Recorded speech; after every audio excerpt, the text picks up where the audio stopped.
지금 하나님께서 이 온 대지에 비를 주셨습니다. 참 반가운 비죠. 우리의 심령에도 오늘도 성령의 비, 은혜의 비를 하나님께서 내려주시기를 원합니다. 예배 드리기 전에 잠시 인사함으로 교제하겠습니다. 반갑습니다. 네, 반갑습니다. 경건한 마음으로 이제 자리에서 다 일어서셔서 찬송 2장함으로 예배를 드리도록 하겠습니다.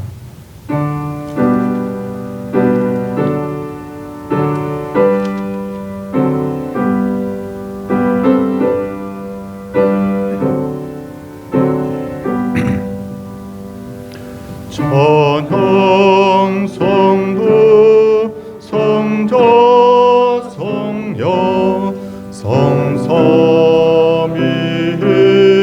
제께 영원 무궁하기까지 영광을 돌리세 영광을 돌리세.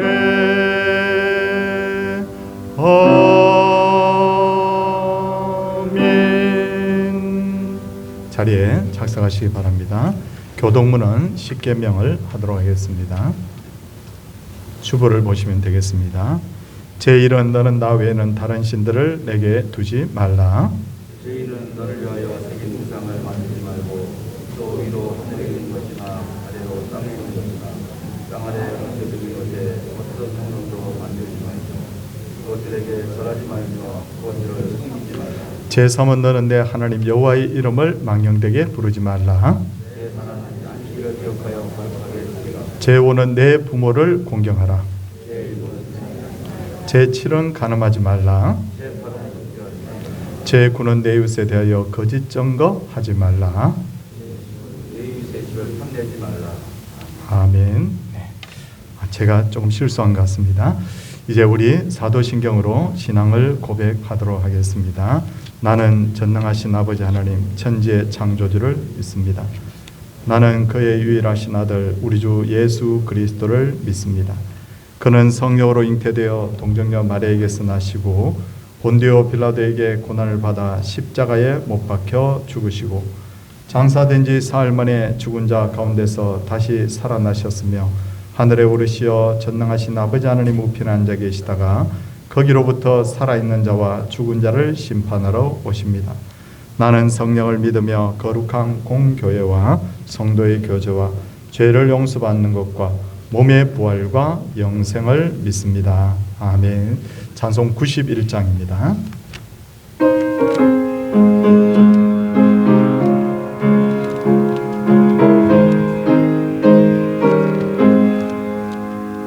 슬픈 마음 있는 사람 예수 이름 믿으며 영원토록 변함없는 기쁜 마음 얻으리. 예수의 이름은 세상의 소망이요 예수의 이름은 천국의 기쁨일세. 거룩하신 주의 이름 너의 방패 삼으라. 환난 시험 당할 때에 주께 기도드려라. 예수의 이름은 세상의 소망이요 예수의 이름은 천국의 기쁨일세. 존귀하신 주의 이름 우리 기쁨 되도다. 주의 품에 안길 때에 기뻐 찬송 부르리. 예수의 이름은 세상의 소망이요 예수의 이름은 천국의 기쁨일세. 우리 갈 길 다가 후에 오적배 나가 왕의 왕께 경배하며 멸류관을 드리리. 예수의 이름은 세상의 소망이요. 예수의 이름은 천국의 기쁨일세. 예배를 위해서 한재덕 집사님께서 기도 인도하시겠습니다.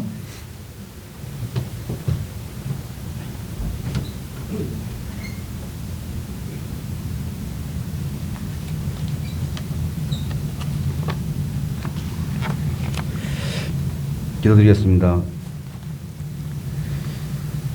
자기를 육체를 위하여 심는 자는 육체로부터 썩어진 것을 거두고 생명을 위하여 심는 자는 성령으로부터 영생을 거두리라. 사랑과 자비와 은혜가 충만하시고 저희들의 위로자이시며 함께 하시는 하나님 아버지, 성령 강림주의를 묵상하면서 예배와 기도와 찬양을 드릴 수 있게 하심에 감사를 드립니다. 부족한 저희들을 강한 믿음으로 붙잡아 주시고 시들어버린 저의 마음을 성령의 담비로 끝없이 체험받게 하셔서 새롭게 태어날 수 있게 하시고 주님께 영광 드릴 수 있는 믿음으로의 선봉자가 되게 하셔서 교회의 낮은 성기미가 되게 하여 주시옵소서. 과거에 묻힌 나약한 우리 자신이 아니라 주님의 사업의 활력소가 되는 직분자 되게 하시고 부족한 의지력과 죄의 허물을 용서하여 주셔서 모든 것을 긍정의 힘으로 나갈 수 있도록 인도하여 주시옵소서. 사랑과 은혜가 충만하신 하나님 아버지, 이제 3년여에 지루했던 코로나가 인하여 그동안 하지 못했던 교회의 사역들이 점차적으로 진행할 수 있도록 준비하는 모든 손길들을 어루만지시오. 새로운 단임으로 나갈 수 있도록 하여 주시고 다음 달에 있을 가정 및 이웃 초청주의라는 가족 중에 주님을 섬기지 못한 가족들과 주위에 있는 불신자들을 우리 다 같은 마음으로 믿음의 한 가족 될 수 있도록 인도하여 주시고 형제, 자매 그리고 부모님 모두가 믿음의 가정이 될 수 있도록 주님 도와주시고 인도하여 주시옵소서. 우리 모두가 잘 준비하여서 한 분 한 분을 인도하여 주실 줄 믿고 모든 성령들이 믿음의 방관자가 아니라 사명을 감당하는 믿음의 자녀가 삼아 주시옵소서. 또한 미래의 새싹들인 주일학교와 중고등부, 청년부에 이르기까지 질적으로나 양적으로나 풍족한 학생들을 채울 수 있도록 모든 성도들이 함께하여 주셔서 수고하시는 교역자와 선생님들의 수고가 헛되지 않도록 교회의 지경을 넓히는 사역이 될 수 있도록 인도하여 주시며 사랑과 격려가 축복할 수 있는 모든 저희들 되게 하여 주시옵소서. 은혜로우시고 감사하신 하나님 아버지, 주님께서 세우신 저희 동산교회를 굳건한 반석 위에 초석되게 하시고 주어진 모든 환경에 더욱 새롭게 나갈 수 있도록 예비하여 주시옵소서. 이곳에서 있는 모든 시간들에게서 더 좋은 환경을 더하여 주시고 또한 허락하여 주셔서 모든 성도들의 기쁨의 장소들을 소망할 수 있게 하여 주시고 목사니까 모든 성도들에게 비전이 될 수 있도록 하여 주시며 화합과 믿음의 공동체가 되게 하여 주셔서 건강한 가정, 성령 충만한 가정, 주님의 말씀을 늘 묵상하는 가정 되게 하시고 성도 간의 칭찬과 격려가 끝나지 않도록 도와주시고 인도하여 주시옵소서. 아픔 있는 성도님들에게 긍휼을 여기시어 건강을 회복되게 하시고 물질로 고통받는 성도들에게 물질의 넉넉함을 체험받게 하시고 주님께서 마음의 위로와 어려움을 풀 수 있도록 복의 복을 더하여 주시옵소서. 동산교회를 사랑하신 주님, 성도 간의 사랑으로 감싸주시고 격려 속에 예배와 기도가 충만한 교회가 되게 하시며 올해 계획했던 모든 교회 행사들이 잘 진행할 수 있도록 도와주시오며 늘 주님과 동행할 수 있는 저희 교회가 될 수 있게 인도하여 주시옵소서. 특히 청년들을 기억하시어 주시고 학업 문제, 직장 취업과 취업 문제, 결혼 문제 가지고 간섭하셔서 생각하는 모든 것이 현실 속에 달할 수 있도록 능력을 허락하시고 주어진 환경 속에 잘 헤쳐나갈 수 있도록 믿음과 신뢰를 쌓아 나갈 수 있도록 지혜와 명치를 더하여 주시옵소서. 이제 말씀을 들을 시간입니다. 담임 목사님 늘 강건하게 영육간에 건강을 주시고 전하시는 말씀에 능력을 주셔서 우리 모두가 그 말씀 붙잡고 한 주간 한 주간 기쁨의 시간이 되게 하여 주시옵소서. 또한 가정도 주님께서 항상 함께하여 주시고 그 가정에 모든 것이 화평으로 있게 하시며 또 모든 것이 중하는 가운데 이끌어 주시옵소서. 교역자와 모든 성도들이 은혜가 충만한 시간 되게 하시며 영상으로 시청하시는 성도님들에게도 동일한 은혜를 또한 축복을 주시옵소서. 찬양으로 섬기는 우리 호산나 찬양대 능력을 더하여 주셔서 기쁨되는 힘찬 향 되게 하여 주시며 예수님 이름으로 감사하며 기도드리옵나이다. 아멘.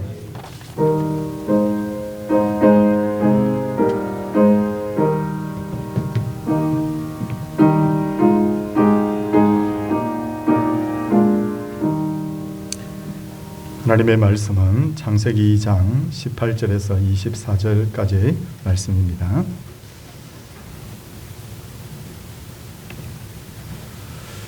여호와 하나님이 이르시되 사람이 혼자 사는 것이 좋지 아니하니 내가 그를 위하여 돕는 배필을 지으리라 하시니라. 여호와 하나님이 흙으로 각종 들짐승과 공중의 각종 새를 지으시고 아담이 무엇이라고 부르나 보시려고 그것들을 그에게로 이끌어 가시니 아담이 각 생물을 부르는 것이 곧 그 이름이 되었더라. 아담이 모든 가축과 공중의 새와 들의 모든 짐승에게 이름을 주니라. 아담이 돕는 배필이 없으므로 여호와 하나님이 아담을 깊이 잠들게 하시니 잠들매 그가 그 갈빗대 하나를 취하고 살로 대신 채우시고 여호와 하나님이 아담에게서 취하신 그 갈빗대로 여자를 만드시고 그를 아담에게로 이끌어 오시니 아담이 이르되 이는 내 뼈 중에 뼈요 살 중에 살이라. 이것을 남자에게서 취하였은즉 여자라 부르리라 하니라. 이러므로 남자가 부모를 떠나 그의 아내와 합하여 둘이 한 몸을 이룰지로다. 아멘. 예, 호산나 찬양대의 찬양이 있겠습니다.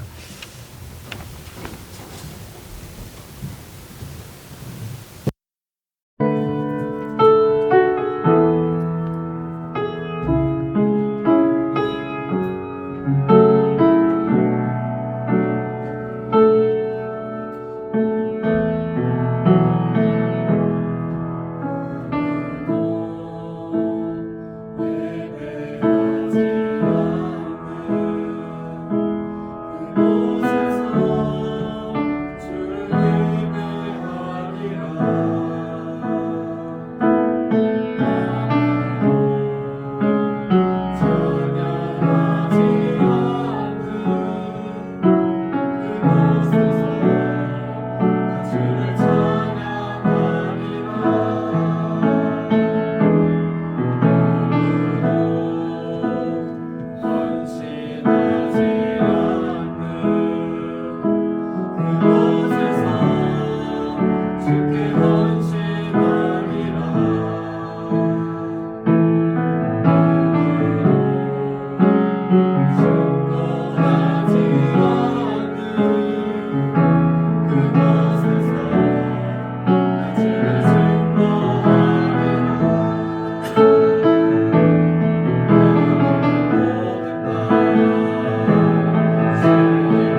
지금 대한민국의 가장 큰 문제 중에 하나는 바로 출산율이 급격하게 떨어지고 있는 것이라고 하는데, 당장은 지금 인구가 크게 줄어드는 것 같지는 않지만 태어나는 아이는 적고 노인 인구는 크게 늘어나고 있기 때문에 우리나라의 그 평균 연령, 남녀의 평균 연령이 44.5세라고 합니다. 베트남은 얼마인가? 32.5세고 인도는 28세입니다. 그러니까 우리는 지금 상당히 그렇게 나이를 많이 먹은 그런 나라이죠. 이렇게 가다가는 10년, 20년 후에는 평균 연령이 50세가 넘을 것이고 인구도 크게 이제 본격적으로 줄어들 것인데, 과연 100년 후에도 대한민국이 존재할 수 있을지에 대해서 걱정하는 이들이 많습니다. 왜 젊은이들은 결혼을 하지 않고 자녀를 낳으려고 하지 않을까요? 자녀를 낳고 기르는 것이 힘들기 때문에, 집값이 너무 올라서 경제적으로 부담이 되기 때문에, 혹은 자녀에게 얽매여 살고 싶지 않기 때문에 등 여러 가지 이유가 있습니다. 근데 제가 보기에는 가장 큰 문제는 가정과 자녀에 대한 부정적 인식이 너무 강하다는 거예요. 예를 들어서 부모 세대가 딱 살아가는 것을 보니까 자녀를 낳아서 기르고 가정을 가져도 행복하지 않을 것 같아라는 생각을 하는 이들이 많고, 자녀를 낳아서 길러봐야 고생만 하지 별로 보람이 없다고 생각하는 젊은이들이 많은 것 같습니다. 사람은 본능적으로 의미와 보람을 느끼게 되면 고생을 해도 그 일을 하려고 하죠. 고생한다고 반드시 그 일 하려고 하지는 않습니다. 국경 없는 의사를 보시면요, 의사라는 정말 엄청나게 많은 돈을 벌 수 있는 그런 직업을 가지고 있음에도 불구하고 자기의 자비를 들여서, 시간을 들여서 위험한 곳에 가서 의료 활동하지 않습니까? 갈 곳이 없는 어린아이들을 돌보는 사람들을 보십시오. 자기 자식도 귀찮아하는 이 세상에서 그런 아이들을 데려다가 키우는, 헌신하는 이들이 있습니다. 뭘 말하는 거죠? 의미가 있다, 보람이 있다고 하면 고생이 되어도 사람은 그 일을 하게 되어 있다는 거죠. 방송이나 매스컴 같은 곳에 있어서 결혼 지옥이니 무자식 상팔자니라는 이런 말 사라져야 돼요. 이렇게 계속해서 사람들에게 부정적 인식을 심어주면 젊은이들이 결혼, 출산 더 하지 않을 겁니다. 그러면 대한민국의 미래가 굉장히 어두울 수밖에 없습니다. 그래서 오늘은 우리가 가정의 달 마지막 주를 맞아서 하나님의 말씀인 성경에서 말하는 건강한 부부, 건강한 가정에 대해서 말씀을 전하고자 합니다. 먼저 가정은 하나님께서 친히 만드신 최초의 조직이죠.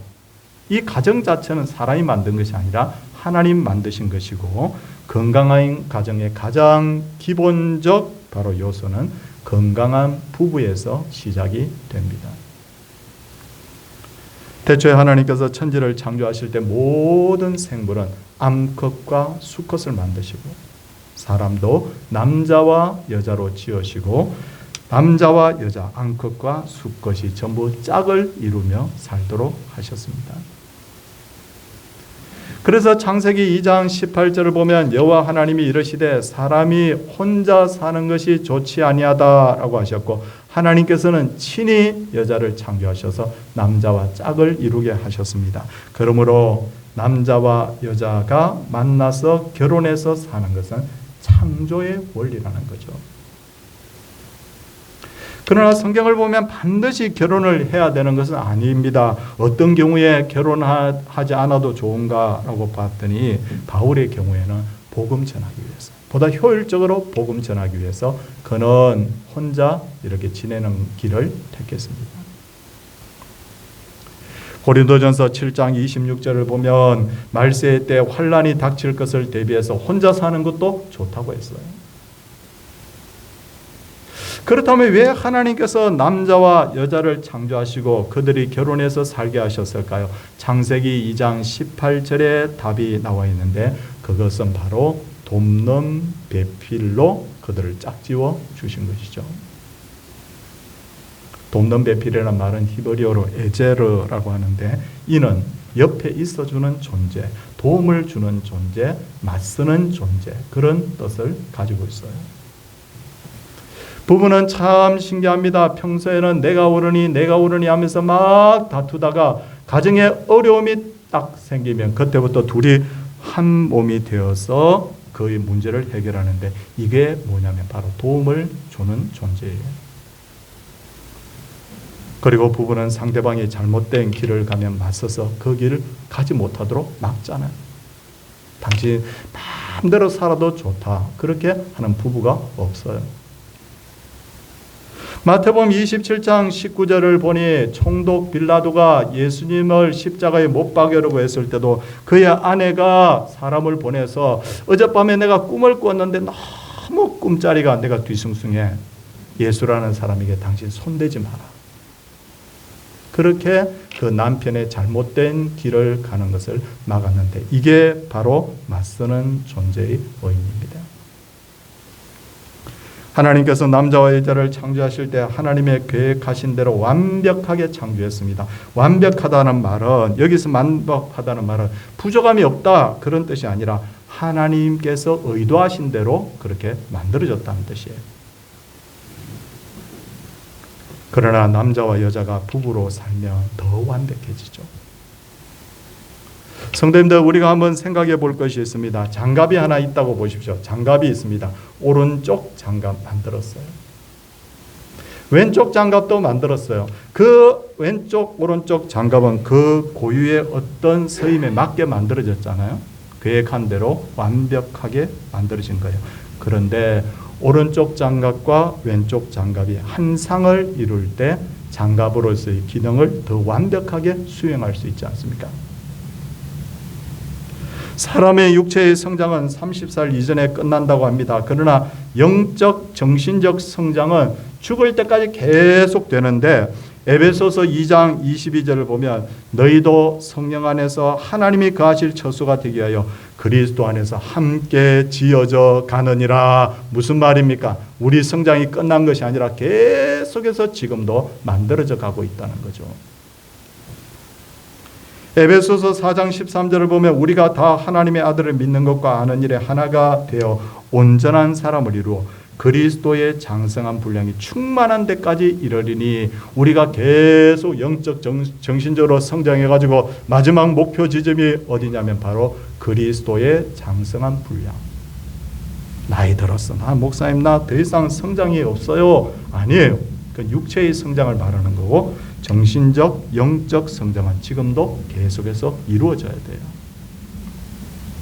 저는 젊었을 때 제가 나 자신에 대해서 참 잘 알고 있다고 생각했어요.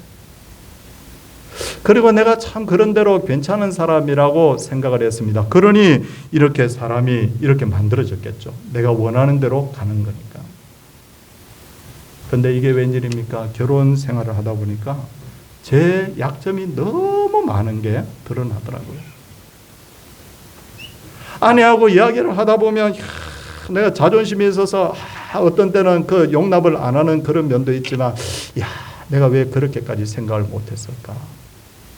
그런 생각을 할 때가 너무너무 많아요. 아마 모르긴 해도 제 아내도 아마 마찬가지일 거예요. 세상에 그 어떤 인간도 인격적으로 완벽한 사람이 없어요.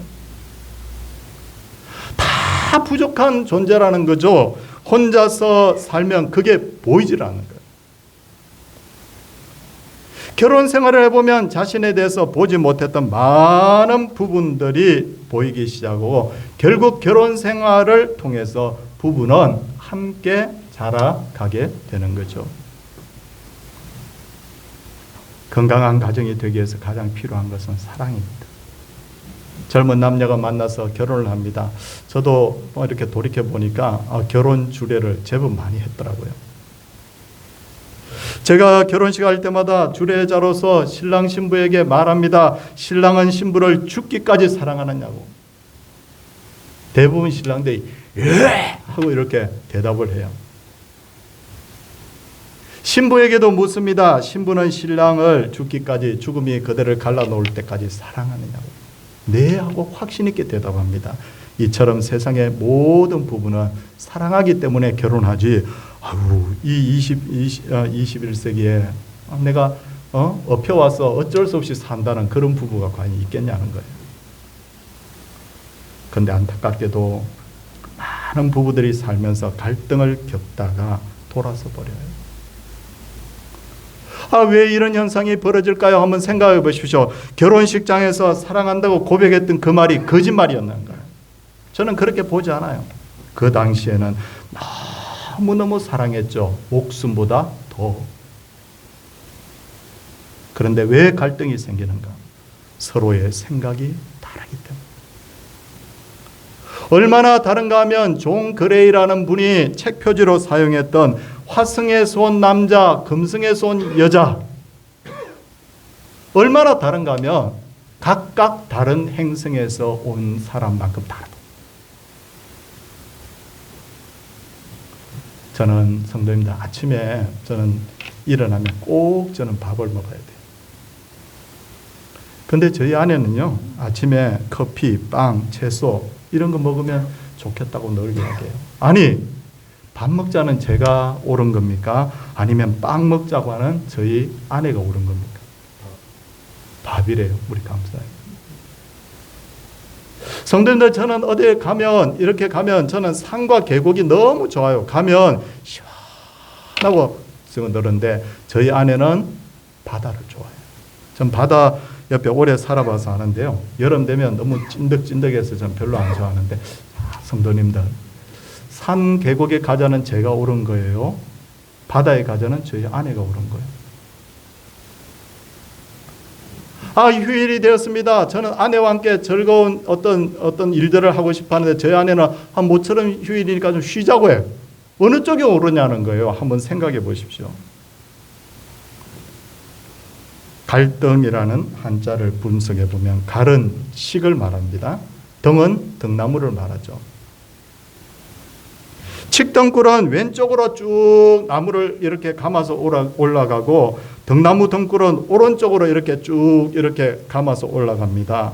그러니까 갈등이라는 말은 서로 반대쪽으로 감아 올라가다 보니 결국 문제가 생긴다는 것인데, 성도님들 한번 생각해 보십시오. 오른쪽으로 감아 올라가는 게 옳아요? 아니면 왼쪽으로 감아 올라가는 게 옳아요? 이것은 옳고 그름의 문제가 아니라 다름의 문제잖아요. 다름의 문제, 다르다는 거예요. 그런데 부부가 갈등하는 것을 가만히 들어보면요, 매사에 그 문제를 다름으로 보지 않고 저 사람 생각이 좀 달라 그렇게 보지 않고 옳고 그름의 문제로 보는 거예요. 당신 틀렸어. 여기서부터 갈등이 시작되는 거예요. 갈등이 해소되지 않다 보면 갈등이 쌓이다 보면 결국 그 상대방에 대한 그 사랑의 마음을 다 잠식해 버리는 거예요. 그러다 보니 결국은 파국을 맞게 되는 거예요.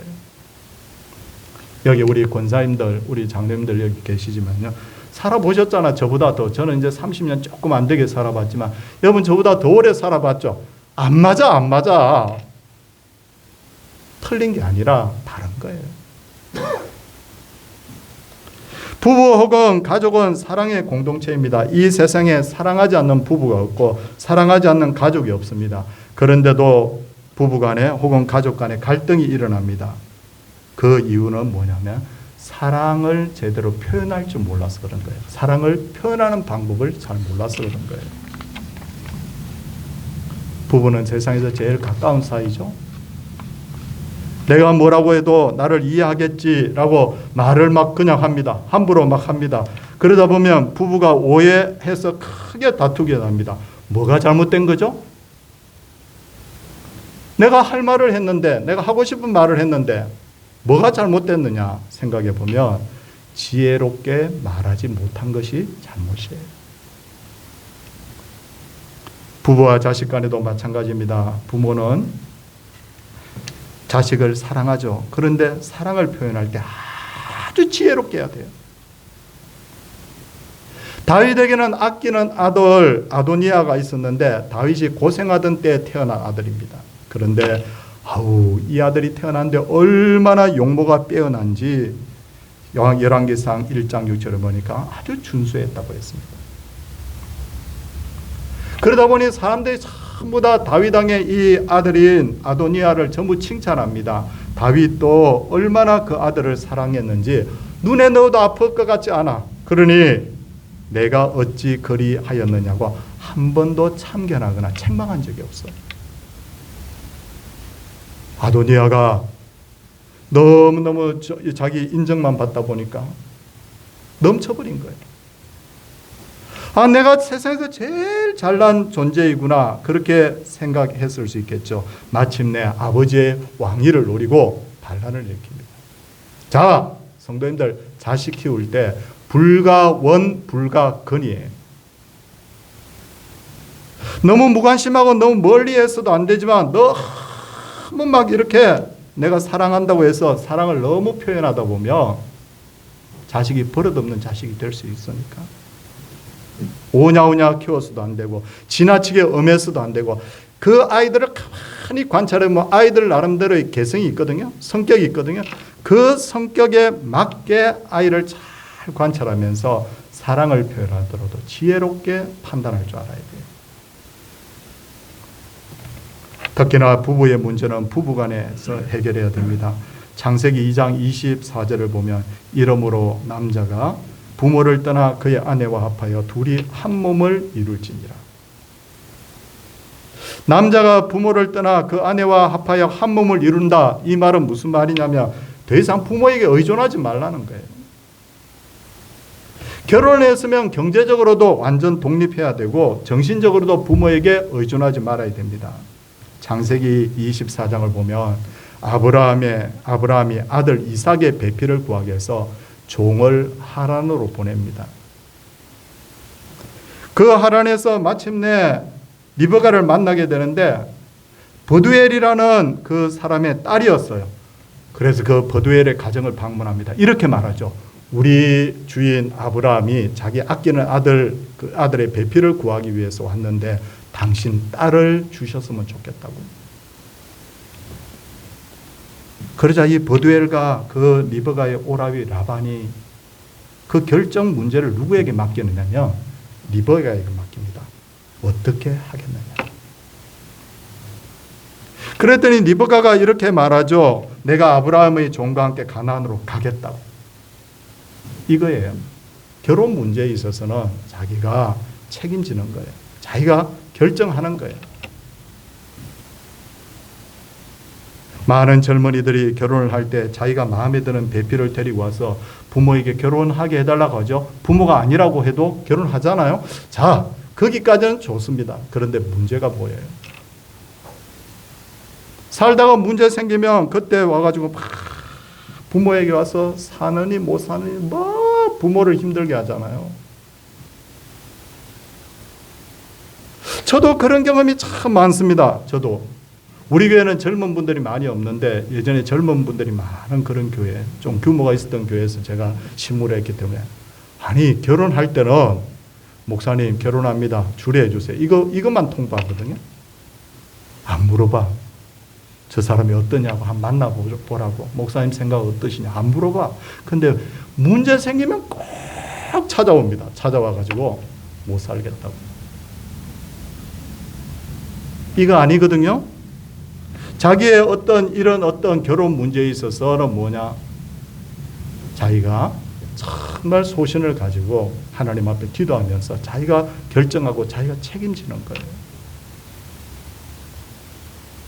건강한 가정을 이루기 위해서 상대방에 대해서 이해하려고 노력해야 됩니다. 남자와 여자는 본질상 다르죠. 어떤 분이 이렇게 표현했는데 일리가 있습니다. 남자는 처음부터 흙으로 만들어졌고 여자는 뼈로 만들어졌다. 흙으로 만들어졌다는 것도 조금 어폐가 있습니다. 왜냐하면 흙의 먼지라고 되어 있어요. 오늘을 보면 흙먼지로 만들어졌고요. 여자는 갈비뼈로 만들어졌고 본질상 달라요. 다르다는 것을 인정해야 상대방을 이해할 수 있고 합의점을 찾을 수 있습니다. 연애할 때는 상대방이 다르다, 나와 다르다, 내가 가지고 있지 않는 것을 가지고 있다는 것이 매력으로 보입니다. 매력적이야. 근데 살다 보면 다르다는 것이 불편하게 느껴지기 시작합니다. 제가 고등학교 다닐 때 과학 선생님이 여자분이었어요. 우리 수업 시간에 옛날 그 연애 이야기 한 번씩 해주지 않습니까? 근데 그 여선생님이 자기 남편에 대해서 이야기를 한 적이 있어요. 뭐라고 이야기를 했느냐면 한참 젊었을 때 연애를 하는데 이 남자하고 식당에 갔대. 근데 식당에 갔는데 병을 따는데 병 뚜껑을 뻥 하고 따는데 아마 그게 너무 멋있더라는 거예요. 세상에 멋있는 것도 없어가지고 그게 멋있게 보여요. 근데 둘이서 밥을 먹고 나서 당구장에 갔는데 당구를 치는데 당구를 너무 멋있게 치더라는 거예요. 당구를 쫙 하면서 탁 치는데 야, 가슴이 싱쿵, 너무 가슴이 쿵 하고 너무 좋더래요. 그래서 너무너무 매력적으로 느껴서 둘이 결혼을 했대요. 근데 살다 보니 병뚜껑 멋있게 따는 거, 당구 잘 치는 거 아무 도움 안 되더라고. 그러면서 그때부터 자기가 남편이 하는 모든 것들이 시시해 보이고 자꾸 잔소리를 하더라는 거예요. 왜 잔소리를 하느냐? 내 마음에 안 찬다는 거예요. 내 마음에. 내가 원했던 남편은 당신이 아니야 이거잖아요. 옛날 사람들이 하는 말이 콩깍지가 씌이면 눈에 콩깍지가 씌이면 상대방의 그 단점이 다 장점으로 보이는데 왜 그러냐? 그 자체가 뭐냐면 자기 상대방을 보는 그것을 그냥 객관적으로 보지 않고 자기의 내면의 이미지로 재해석해서 인식한다는 거예요. 야, 병뚜껑 뻥 따니까 저 남자는 아주 성격이 아주 시원할 거야. 당구를 저렇게 잘 치니까 인생살이도 멋있게 아마 살 거야. 자기 나름대로 혼자서 막 머릿속에 생각하는 거예요. 그러다가 콩깍지가 홀라당 벗겨지면 그 사람이 자기 생각했던 의미가 아닌 거예요. 심리학자 칼 융이라는 분이 이렇게 말했습니다. 남자와 여자의 차이에 대해서 말하기를 불이 있는데 불을 보면 남자는 이 불 가지고 뭘 하나 태워보고 싶어 한대. 이거 한번 태워볼까? 근데 여자들은 불이 있으면 그 불을 가지고 이거 가지고 뭔가 따뜻하게 뭔가 데웠으면 좋겠어. 이렇게 생각하는데 똑같은 불 보고 다른 거예요.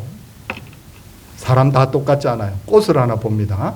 꽃을 하나 보는데 어떻게 합니까? 남자는 그걸 뜯어서 그냥 휙 하고 내던지는데 여자는 딱 뜯어가지고 집에 딱 가서 꽂아두잖아요. 여자는 대화를 할 때 어떻게 하느냐면 그렇군요. 여자들은 참 친구가 많을 수밖에 없어. 왜? 공감하는 능력이 뛰어나니까. 그러니까 이사를 와도 저도 이렇게 여기 서울에 이사를 왔더니 이 동네 이사를 왔더니 저는 이 동네에서 친구가 없는데 저희 집사람은 막 동네 아주머니들하고 학교 아이들 학부형들하고 막 잘 지내. 그렇군요. 그랬어요. 그렇게 하는 거예요. 근데 남자는 어떻습니까? 문제가 생기면 이건 이렇게 해결해야 되고 저건 저렇게 해결해야 되고 이렇게 문제 해결하는 방향으로 대화를 하거든요.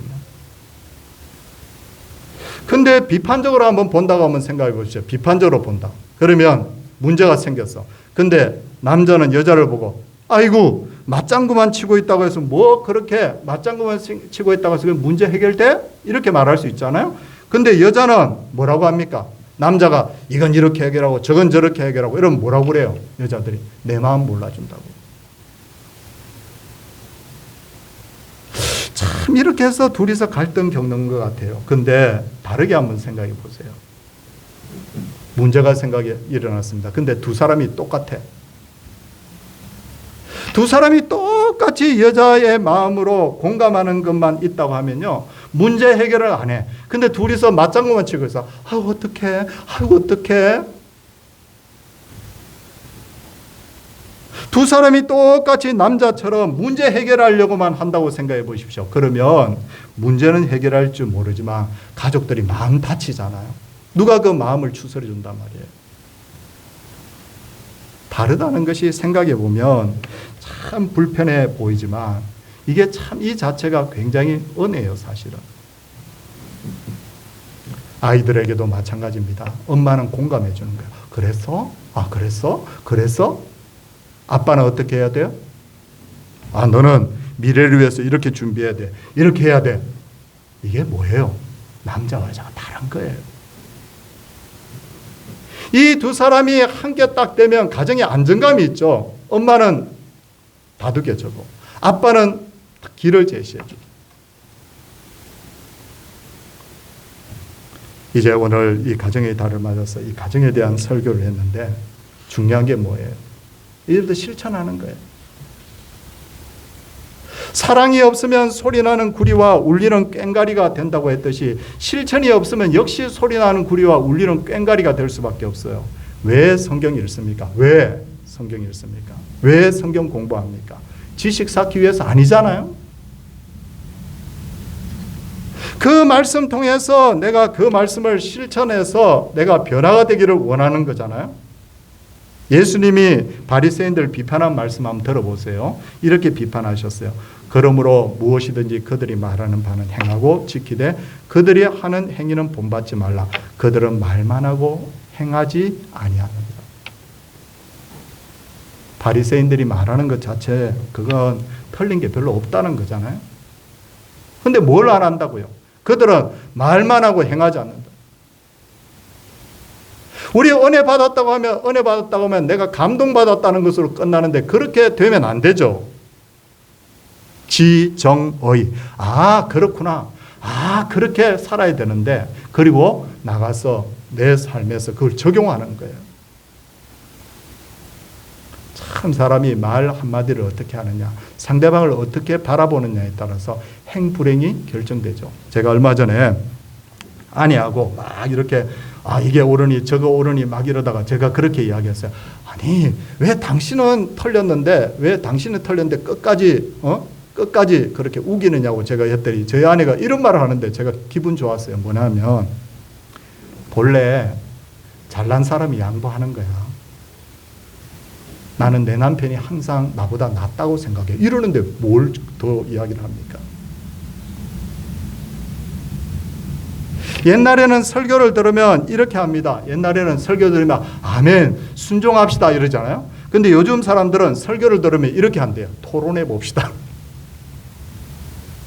성경이 뭐 토론하라고 주는 책이 아니잖아요. 이 말씀은 살았습니다. 이 말씀은 살았습니다. 좌우의 날성근같이 예리하기 때문에 이 말씀이 마음에 딱 은혜로 파고들고 그 말씀대로 내가 살 때 뭐냐? 거기에 바로 복의 비결이 있는 거예요. 우리 많은 부모들이 이렇게 말합니다. 내가 자기를 어떻게 키웠는데 아이들에게. 저도 그렇게 생각했어요. 얼마나 정성 들여 키웠는지 몰라요. 그런데 이제 이 나이가 되면서 가만히 생각해 보니까 지혜롭지 못했구나. 부부 사이에도 좀 지혜로웠어야 되는데, 자녀에 대해서도 좀 지혜로웠어야 되는데 그때 이렇게 마음을 쓰고 이렇게 표현했더라면 얼마나 좋았을까 하는 생각을 너무너무 많이 합니다. 오늘 주신 말씀 듣고 실천함으로 여기 계신 모든 성도님들의 가정이 정말 이 가정의 달을 맞아서 복이 있는 가정 되기를 주님의 이름으로 소원을 드립니다. 함께 우리 찬송하도록 하겠습니다. 559장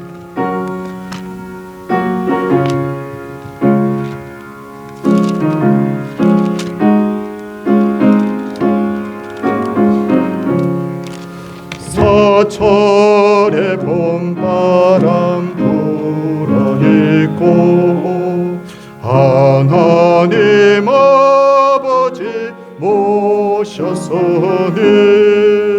믿음의 반석도 든든하다. 우리 집 즐거운 동산이라. 고마워라 임마누엘, 예수만 섬기는 우리 집. 고마워라 임마누엘, 복되고 즐거운 하루하루. 아버지 우리를 보이시고 기들 사랑의 문자리로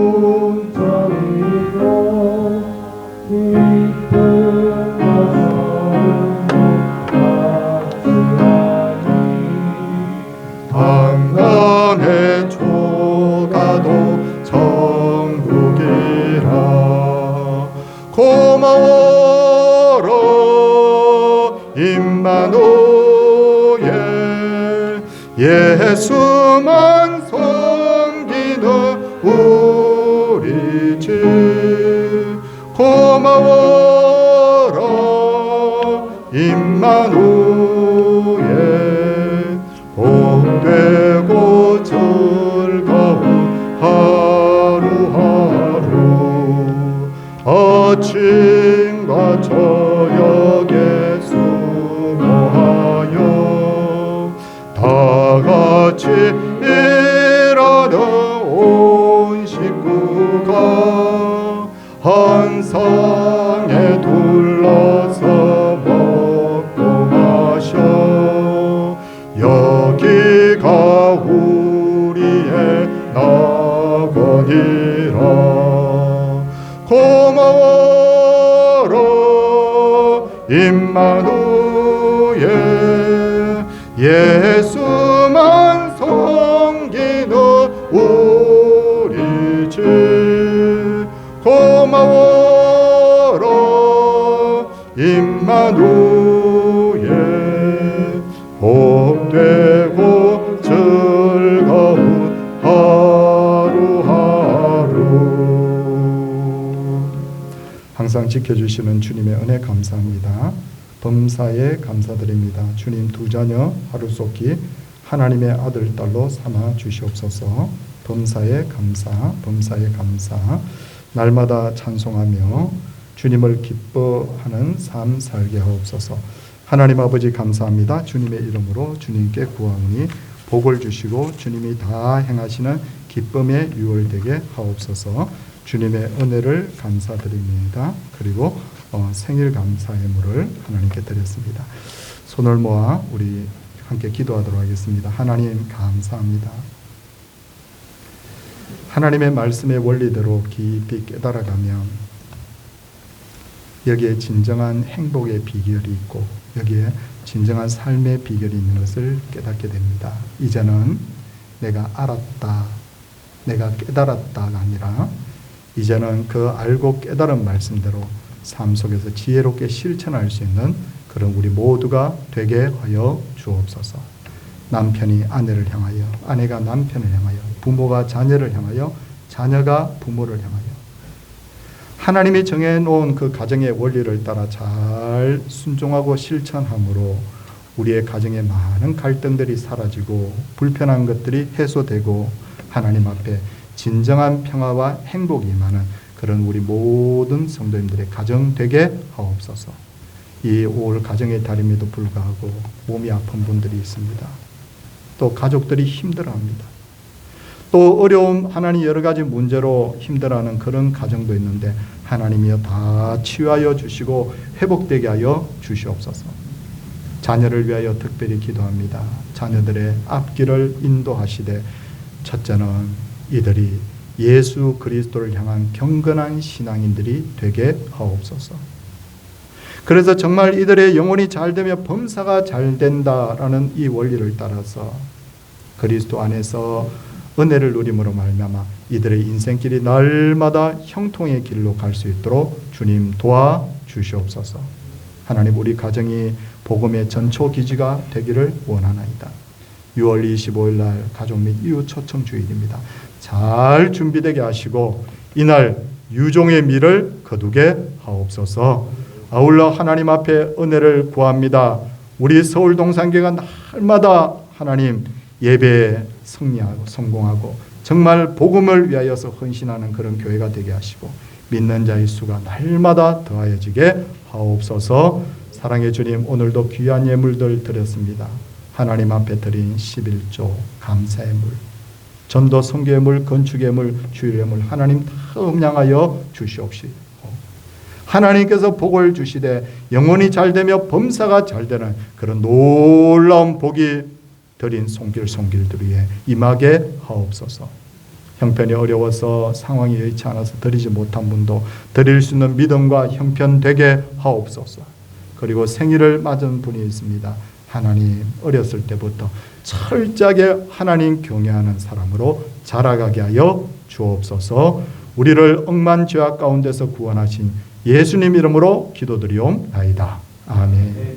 다 자리에서 일어서셔서 620장 찬송하겠습니다.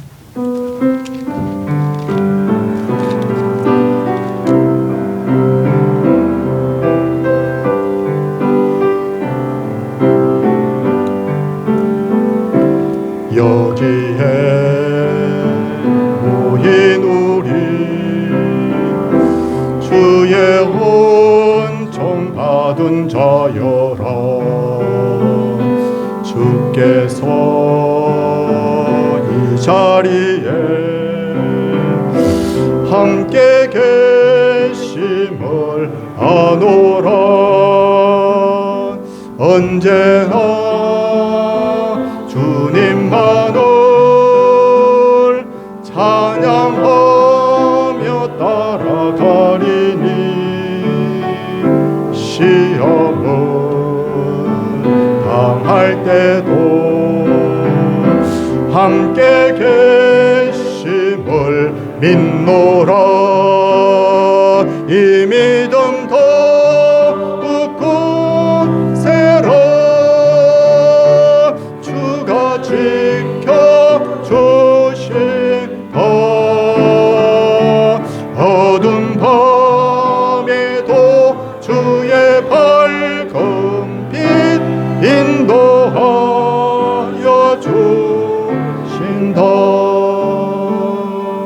주 예수 그리스도의 은혜와 하나님의 그 크신 사랑과 오늘도 깨닫게 하시며 우리의 발걸음을 선지 인도하시는 성령님의 감화 감동하심의 역사가 하나님의 백성들 위해, 그 자녀들 위해, 그 가정 위에와 생업 위에, 이 땅의 모든 피값으로 사신 교회 위에, 하나님의 백성들 위해 이제로부터 영원토록 함께 있을지어다. 아멘.